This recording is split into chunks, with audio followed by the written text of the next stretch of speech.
Priority definition, priority in a sentence, priority pronunciation, priority meaning.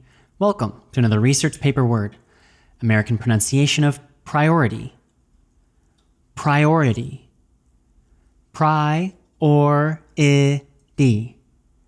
Priority. Priority as a noun means the most important thing to be done, or to be more important than something else. Common usages in academic writing: to take priority over, a high priority, the highest priority, competing priorities, a low priority, focus on your priorities. Example sentences: priority, noun.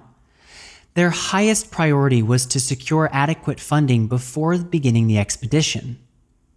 Example sentence number 2, managing multiple and competing priorities takes strong organizational skills. The common academic writing variation is prioritize, verb. It was found that one's age was a major factor in how individuals prioritize their short-term goals. Please write a sentence using priority in the comments section. I will read it and reply.